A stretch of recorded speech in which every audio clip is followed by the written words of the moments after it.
আশা করছি তোমরা সবাই ভালো রয়েছো। কারণ আমরা একদিকে আমরা করোনার আতঙ্ক আর আরেক দিকে আমফান ঝড়ের ভয়াবহ পরিণতি আমাদেরকে দুর্বিষয় করে তুলেছে। কিন্তু এই প্রতিকূল পরিস্থিতিকে আমরা কাটিয়ে উঠে আবার নতুন করে ছন্দে ফেরার চেষ্টা করছি। তাই সেই ছন্দে ফিরতেই তার সঙ্গে সঙ্গে আমাদের পড়াশোনা এবং পড়াশোনার মধ্যে আমাদের যে চ্যাপ্টারটা আমরা আলোচনা করেছিলাম সেই চ্যাপ্টারটা অর্থাৎ অ্যাটমিক স্ট্রাকচার তার নেক্সট পার্ট অর্থাৎ পার্ট 7 আমরা আলোচনা করব। তো আজকের এই আলোচনার অংশে বিষয়বস্তুতে কি রয়েছে? রয়েছে application of Bohr theory, derivation of Rydberg equation and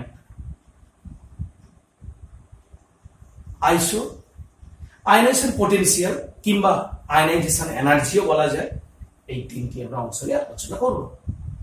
তো প্রথমে চলে আসি আমরা অ্যাপ্লিকেশন অফ বোর থিওরি।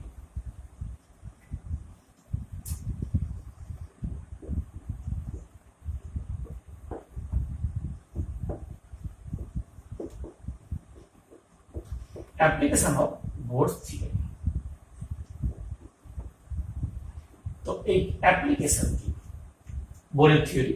দেখো, বোরের থিওরির অ্যাপ্লিকেশন বলতে না আমাদের আগে একটু জেনে নিতে হবে যে বোরের থিওরি প্রযোজ্য সিঙ্গেল ইলেকট্রন সিস্টেমের ক্ষেত্রে।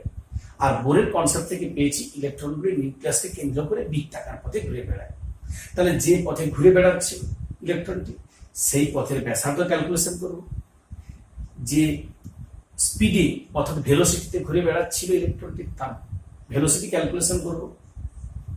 যে কক্ষপথে ঘুরে বেড়াচ্ছিল সেই কক্ষপথে ইলেকট্রনের এনার্জি ক্যালকুলেট করব। এটাই আমাদের অ্যাপ্লিকেশন। তারপরে আমরা আস্তে আস্তে করে ওটাকে বাড়িয়ে রিডবার ইকুয়েশন, কনস্ট্যান্ট ইত্যাদির দিকে যাব। তা প্রথমে আমরা চলে আসি নাম্বার 1, 1 নম্বর রেডিয়াস বা ব্যাসার্ধ এনতম কক্ষপথে, অর্থাৎ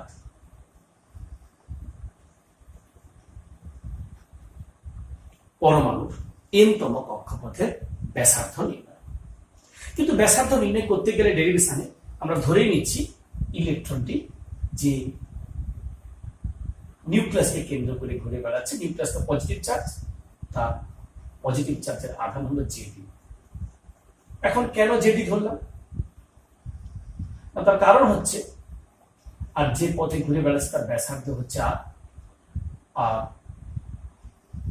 এটা যে স্পিডে ঘুরে বেড়াচ্ছে সেটা হলো ভি।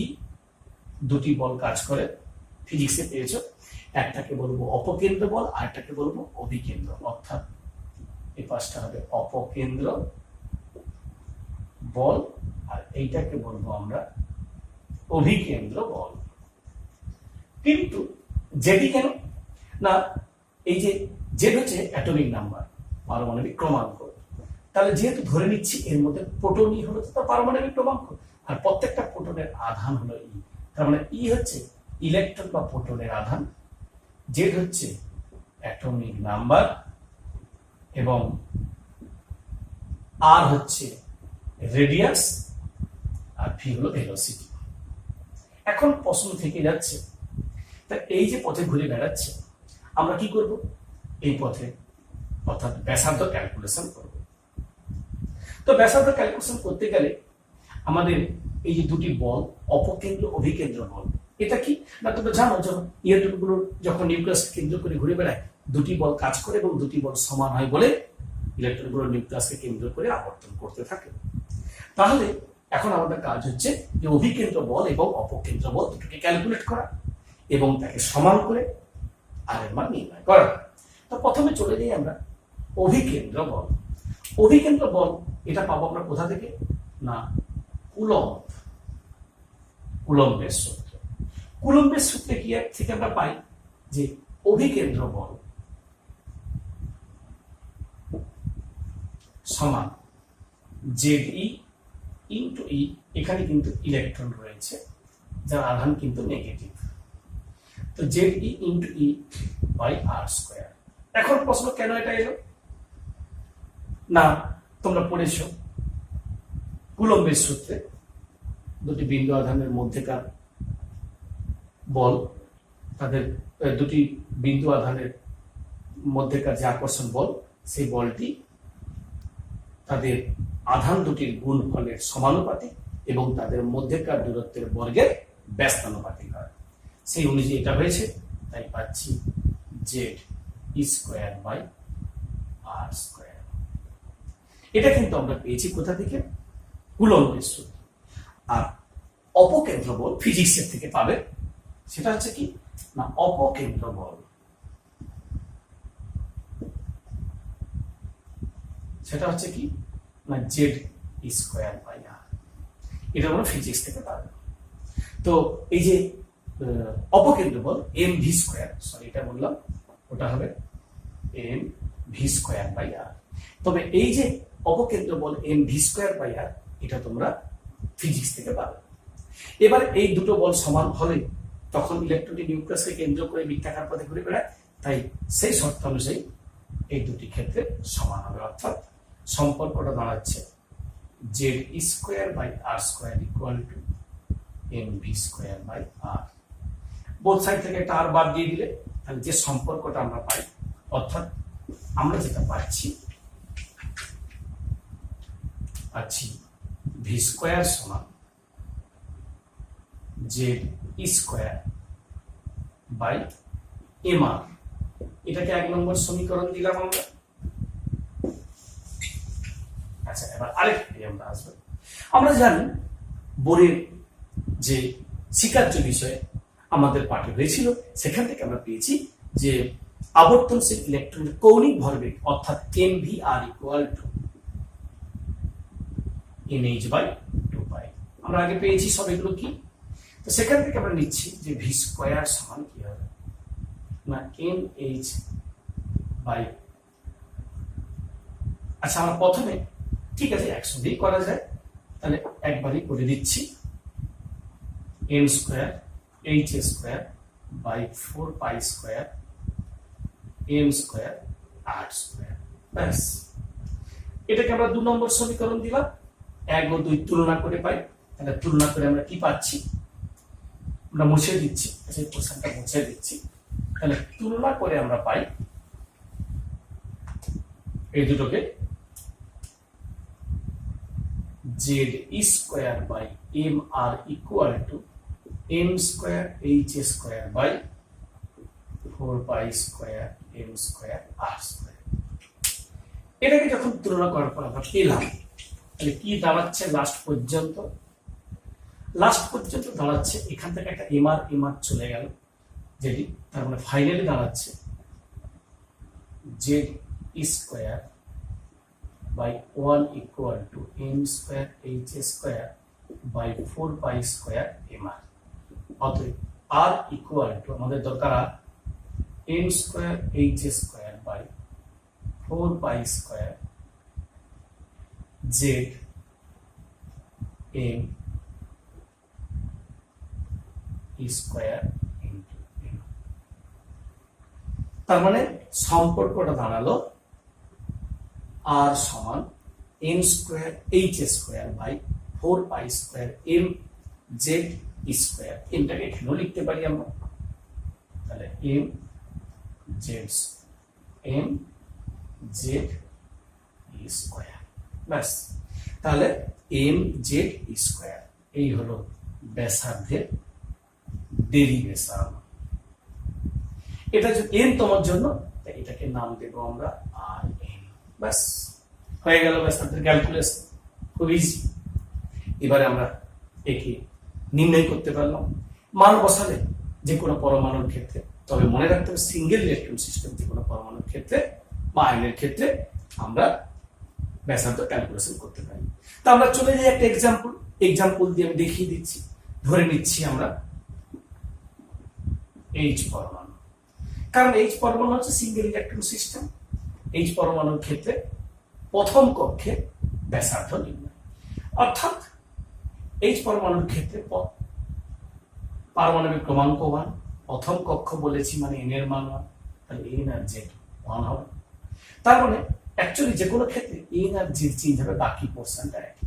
তাহলে আমরা এই সম্পর্কটাকে একটু মডিফাই করলেও লিখতে পারি যে h square by 4 pi square m e square into m square by Z. দেখো বোঝা যাচ্ছে কিনা? অর্থাৎ এম স্কোয়ার বাই জেড, এই পোর্শনটা আমরা করে নিতে পারি। তো এইবার এই পোর্শনটার মানও আমরা বসাতে পারি। কিভাবে মান? না, এই তোমরা জানো প্লাঙ্কের ধ্রুবক 6.626। যদি আমরা সিজিএসি চাই যে কোনো পদ্ধতিতে করতে পারি, যে কোনো একটা পদ্ধতি করে নিচ্ছি আমরা। ধরে নিচ্ছি এটা সিজিএসি করছি, আর্গ সেকেন্ড, এইচ এর মানটা পাই তো জানি, এম ইলেকট্রনের মাস 9.1 into 10 to the power minus কত 28 গ্রাম,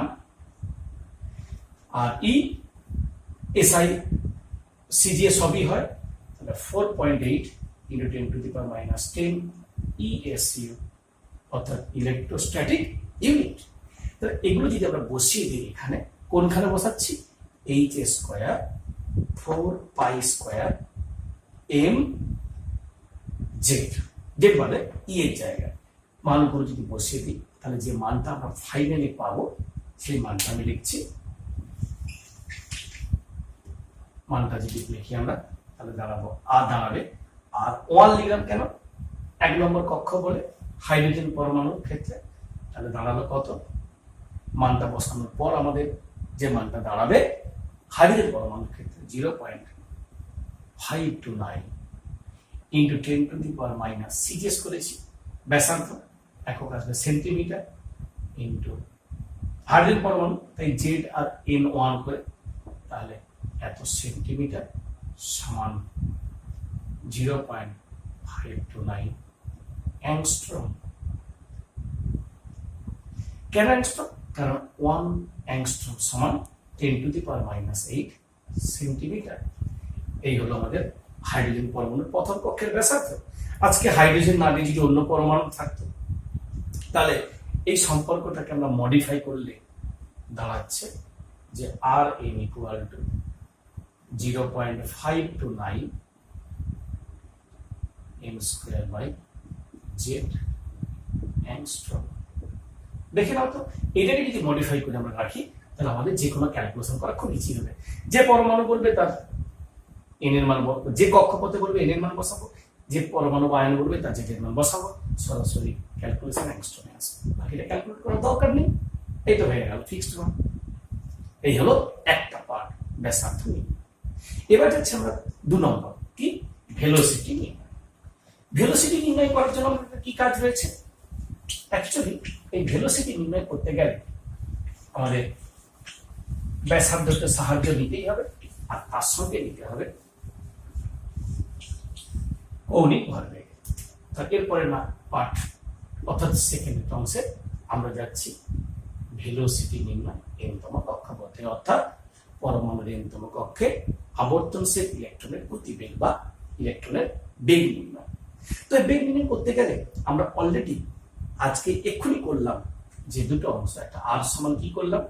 M square h square by 4 pi square m Z square, এক্ষুনি করেছি। তোমরা মিলিয়ে নাও, খাতা খুলে দেখতে পাবে।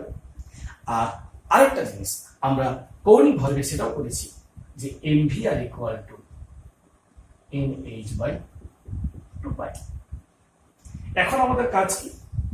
এই যে সমীকরণে এটাকে যদি 1 নম্বর সমীকরণ দিই, এটাকে যদি 2 নম্বর দিই, তাহলে 2 নম্বরে 1 নম্বরে যে আর আছে এই মানটা এখানে আমরা পুট করব। করলে কি পাবো? M v m square h square 4 pi square m Z square equal to n h by 2। এখানে একটা করে এন এইচ কাটবে, এখানে এম এম কাটবে, যেমন হলো। হওয়ার পর ফাইনালি যে মানটা আমরা পাবো, আমাদের দরকার কি? ভি। সেই ভিটা আমরা কি পাবো? ভিটা পাবো এখানে তো 4 পাই, এখানে 2 পাই, তাহলে আমরা পাবো কত? 2 পাই। কাটার পর রয়ে যাচ্ছে 2 পাই, আর কি থাকছে? জেড আর স্কোয়ার, আর কি থাকছে? দুটো এনএইচ ছিল, একটা রয়ে যাচ্ছে, সেখান থেকে চলে যাচ্ছে।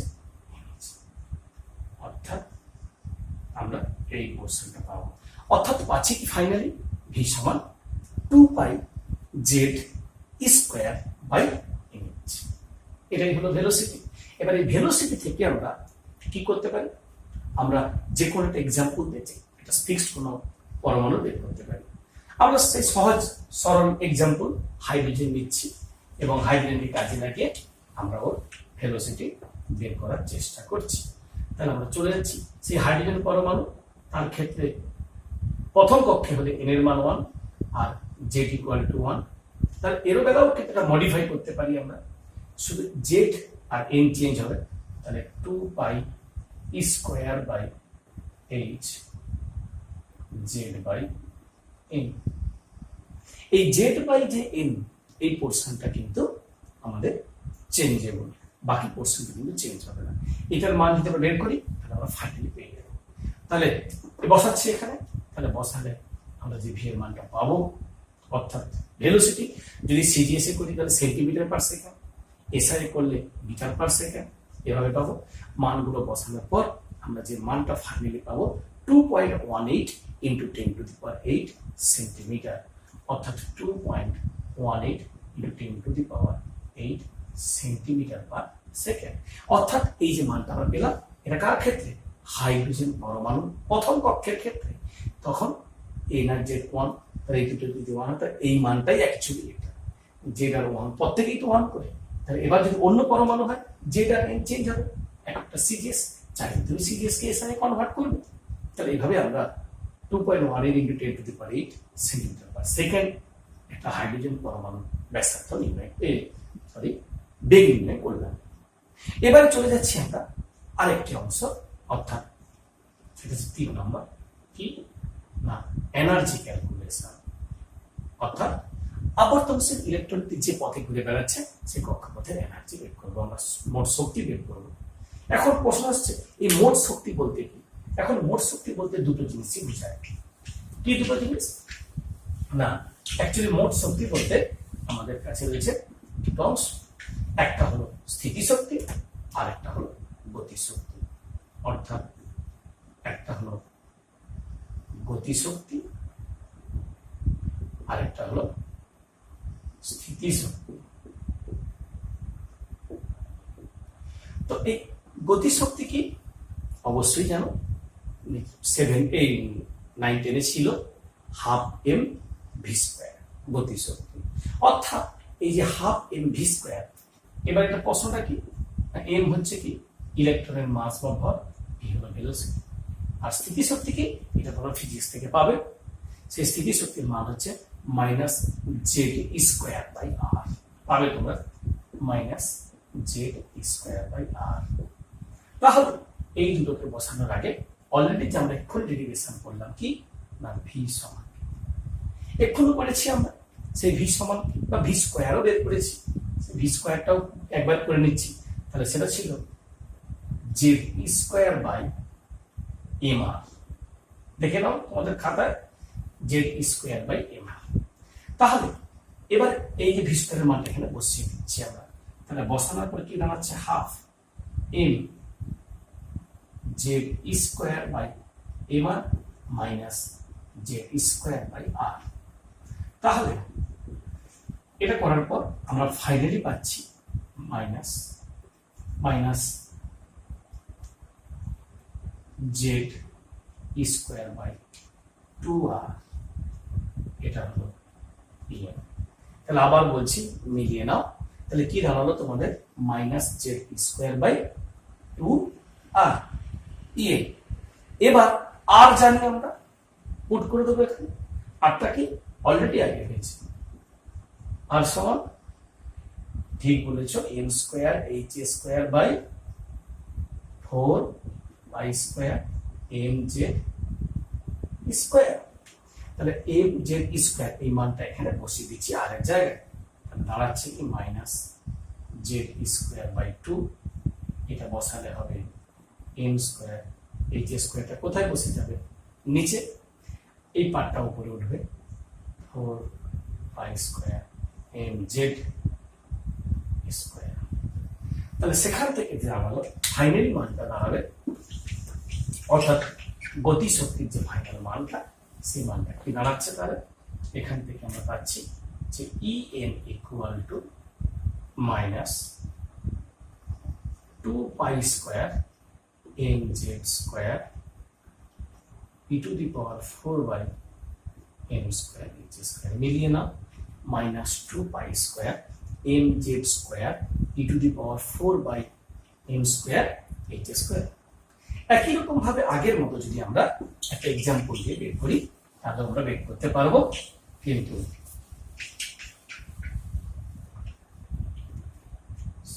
কিভাবে?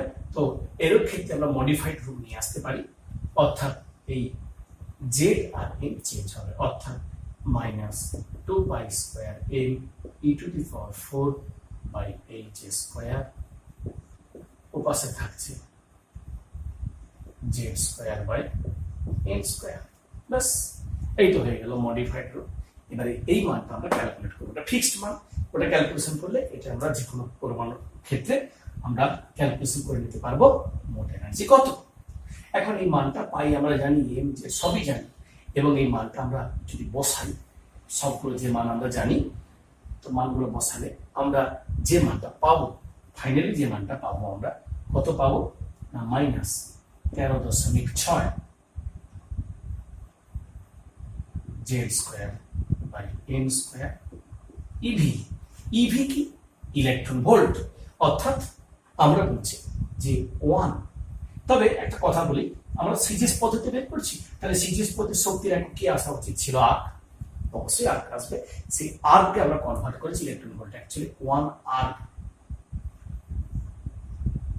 সমান 6.24 into 10 to the power 10 to the power 11 EV। 1 arc সমান 6.24 into 10 to the power 11 electron volt. তার মানে এখানে যে মানটা এসেছিল বসানোর পর তার সঙ্গে আর্গের আসলে গুণ করতে এত ইলেকট্রন ভোল্টে কনভার্ট হবে। এবারে যদি আমরা একটি হাইড্রোজেন পরমাণুর ক্ষেত্রে যাই, তখন এই ইলেকট্রন ভোল্টই হবে, কারণ জেড আর n1।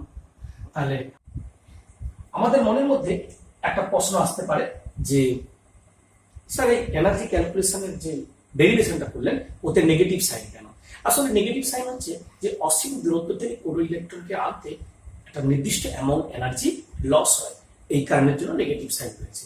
তো আমরা এই যে নেগেটিভ সাইন দিয়ে আমরা ক্যালকুলেট করতে পারি, কিংবা এই এনার্জিকে এই ইকুয়েশনটাকে কাজে লাগিয়ে আমরা একটা কক্ষ থেকে আরেকটা কক্ষে ইলেকট্রন শিফট হলে কি পরিমাণ এনার্জি চেঞ্জ হয়, অর্থাৎ যদি উচ্চ থেকে নিম্নে আসে তাহলে কতটা লস হয়, নিম্ন থেকে উচ্চতে গেলে কতটা গ্রহণ করতে হয়, আমরা ক্যালকুলেট করতে পারি। তো আমরা সরাসরি চলে যাব একটা কোশ্চেনের পার্টে। কেন না, আমরা যে অংশটা শিখলাম এই অংশের মধ্যে আমাদের কতটা আমরা আয়ত্ত করতে পারলাম তার উপর ভিত্তি করে কতটা আমরা দুটো কোশ্চেন রাখবো। তবে আগের মতোই দুটো কোশ্চেনই কিন্তু এমসিকিউ। তো এমসিকিউ যে কোশ্চেন উত্তর দিতে হবে আমাকে কোথায়? আগের মতো যেমন বলেছিলাম কমেন্টে দিতে হবে, আমি রিপ্লাই দেওয়ার চেষ্টা করব। তো আমরা সরাসরি চলে যাচ্ছি কোশ্চেন। তাহলে তোমরা কি করবে? খাতা বের করবে এবং কোশ্চেনগুলো লিখে ফেলবে। কোশ্চেন নাম্বার 1, হাইড্রোজেন পরমাণু প্রথম কক্ষের ব্যাসার্ধ হলো option A 0.53 angstrom, option B 0.053 angstrom, option C 5.3 angstrom, option D কোনোটিই নয়। চলে যাচ্ছি আমি নেক্সট কোশ্চেন, অর্থাৎ কোশ্চেন নাম্বার 2। হাইড্রোজেন পরমাণু দ্বিতীয় বোর কক্ষের শক্তি হল option A -13.6 electron volt, option B -3.4 electron volt, option C -6.8 electron volt, option D 54.4 electron volt. আমরা চলে যাচ্ছি next question, derivation of Rydberg equation from Bohr's equation, অর্থাৎ রিডবার্গ ইকুয়েশন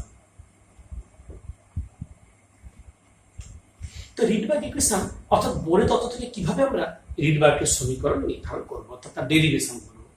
আমরা বোরের এনার্জির যে ফর্মুলা সেখান থেকে কি পেলাম না E n equal to minus 2 pi square n Z square e to the power 4 by m square h square.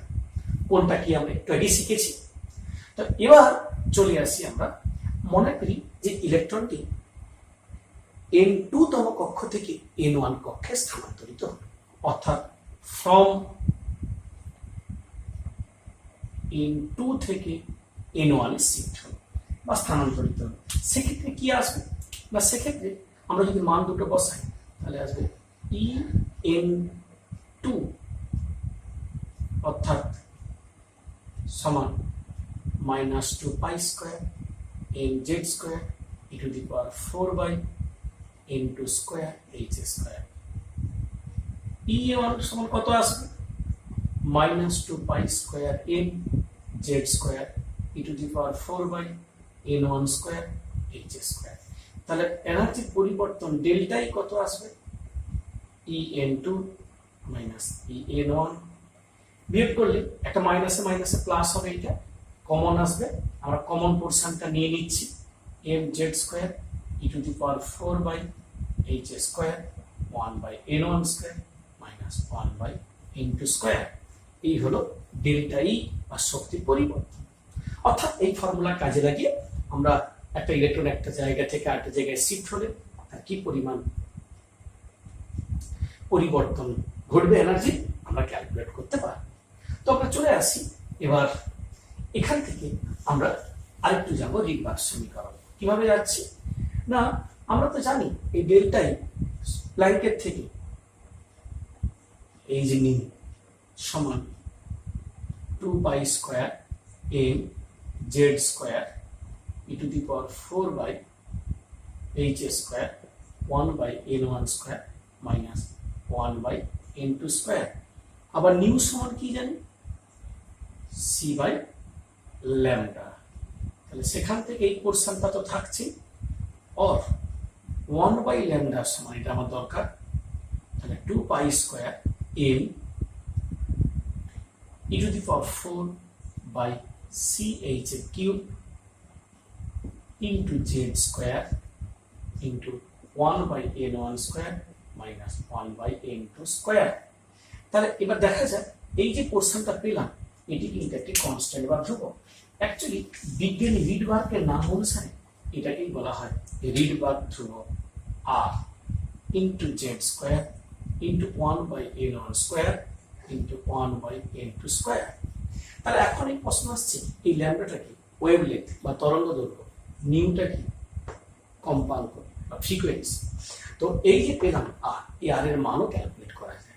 এই আর এর মান আমরা যদি ক্যালকুলেট করি অর্থাৎ ক্যালকুলেটেড ভ্যালুটা সেটা হলো আর এর যে অ্যাকচুয়াল মানটা কি করে পাবো, আমরা প্রত্যেকটা মান তো জানি, তাই প্রত্যেকটা সিটা কি ভেলোসিটি অফ লাইট আলোর গতিবেগ মান বা জানি, মান বসিয়ে দিলে আমরা একটা ফিক্সড মান পাবো আর সেই মানটা হবে 1.9373 1.9737 হবে 737 সেমি ইনভার্স, অর্থাৎ এটা হচ্ছে ক্যালকুলেটেড মান। আর পরীক্ষাগত মান কত 1096777 সেন্টিমিটার ইনভার্স।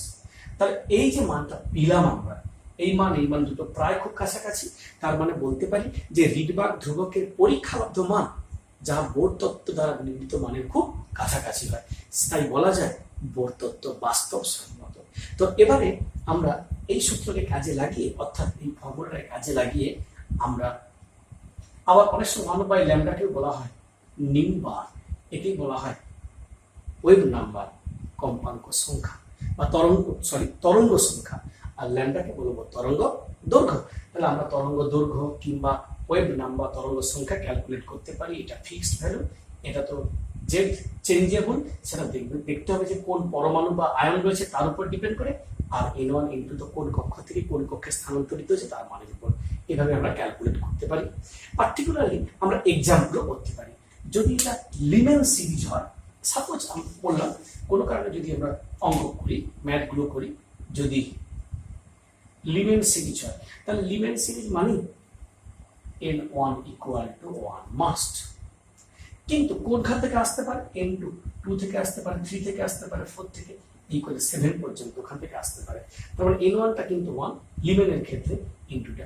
যদি মানে প্রথম লিমেন সিরিজ তাহলে 2 থেকে 1, দ্বিতীয় লিমেন সিরিজ 3 থেকে 1, তৃতীয় লিমেন সিরিজ 4 থেকে 1, কিন্তু 1ই আসবে। আবার যদি লিমেনের পর বামার সিরিজ হয়, যাকে দৃশ্যমান অঞ্চল বলবো, সেক্ষেত্রে n1 সমান 2 আর n2 সমান 3, 4, 5 করে 7। এইভাবে আমরা ক্যালকুলেট করে আমরা এনার্জি ক্যালকুলেশন করে নিতে পারি, কিংবা তরঙ্গ দৈর্ঘ্য অর্থাৎ কিংবা ওয়েভ নাম্বার সব আমরা ক্যালকুলেট করতে পারি। এতে গেল রিডবার্গের ডেরিভেশন, রিডবার্গের সমীকরণ নির্ধারণ। এবারে আসছি আমরা next, derivation of ionization potential from Rydberg equation. তাহলে derivation of ionization potential from Rydberg equation.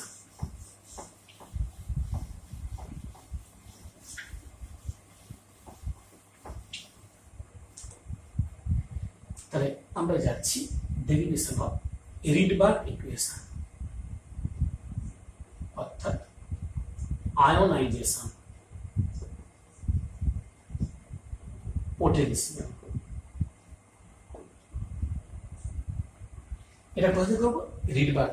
Already আমরা জানলাম রিডবার্গের সমীকরণ থেকে 1/λ সমান 2π² m e⁴/ch এর cube z² 1/n1² minus 1/n2²। এখান থেকে আমরা পুরোপুরি হুবহু আগের মতোই ব্যাক করব, করলে কি পাবো সেটা এখানে নিয়ে যাচ্ছি, এই যে একটা নিয়ে যাচ্ছি 2π² m e⁴/h² into z² into এই পাশেটা যেমন ছিল তেমন, और h c/λ মানে new, h new 2π² m e⁴/h² z², এটা যেমন ছিল তেমন। এটাকেই বলবো আমরা ডেল্টা ই, অর্থাৎ আয়নাইজেশন পোটেনশিয়ালের ক্ষেত্রে তাহলে 2π² m e⁴/h² into z² into এটা। এখন প্রশ্ন আসছে এই আয়নায়ন বিভব বা আয়নাইজেশন পোটেনশিয়াল নির্ণয়ের ক্ষেত্রে n1টা সবসময় 1 হয় আর n2টা ইনফিনিটি হয়, অর্থাৎ এক্ষেত্রে n1 সমান 1 আর n2টা হলো কি ইনফিনিটি। তাহলে এই মান যদি আমরা বসিয়ে দিই তাহলে এখানে কি দাঁড়াবে 1/1² মাইনাস 1/∞² করলে এই মানটা টোটালি 1 দাঁড়াবে, অর্থাৎ সম্পর্কটা দাঁড়াবে 2π² m e⁴/h² ইন্টু z²। আবার এই মানটা তো আমরা আগেই এনার্জি ক্যালকুলেশন করার সময় করেছি, এই মানটা হচ্ছে 13.6, তাহলে 13.6 ইন্টু z², এটাই হলো ডেল্টা ই, অর্থাৎ আয়নায়ন বিভব আয়নাইজেশন পোটেনশিয়াল। এবারে এই মানটা যেটা ডিপেন্ড করবে সেটা কোন পরমাণু বা আয়ন, তবে সব সিঙ্গেল ইলেকট্রন সিস্টেমের ক্ষেত্রে প্রযোজ্য, তার উপর ডিপেন্ড করবে। যদি হাইড্রোজেন অ্যাটম হয় তাহলে জেটের মান 1, তখন সেক্ষেত্রে আয়নাইজেশন পোটেনশিয়াল হবে 13.6 ইলেকট্রন ভোল্ট। তাহলে এই যে এককটা আমরা মান বসালাম, একক কিন্তু হয়ে যাবে ইভি বা ইলেকট্রন ভোল্টে। তাহলে এইভাবে আমরা এই মান ক্যালকুলেশন করে আমরা যে কোনো পরমাণু কিংবা আয়নের, তবে সিঙ্গেল ইলেকট্রন সিস্টেমের ক্ষেত্রে আমরা তার আয়নাইজেশন পোটেনশিয়াল নির্ধারণ করতে পারি। তো এটা গেল। এবার আজকে যে আমরা পাঠটা আলোচনা করলাম, এই পাঠে যদি তোমাদের কোনো প্রবলেম থাকে তোমরা অবশ্যই আমাকে কমেন্টে জানাবে, কিন্তু তোমরা কতটা শিখলে তার আমাদের দেখার দরকার রয়েছে। সেই কারণে আমি কি করছি, তোমাদের একটা টাস্ক, কি টাস্ক, কোশ্চেন অ্যান্সার, অর্থাৎ এমসিকিউ টাস্ক দিচ্ছি, যার অ্যান্সার আমি কমেন্টে তোমাদের কাছ থেকে নেব। তো আমরা সরাসরি চলে যাচ্ছি কোশ্চেন, অর্থাৎ কোশ্চেন নাম্বার 3। হাইড্রোজেনের প্রথম আয়নায়ন বিভব ই হলে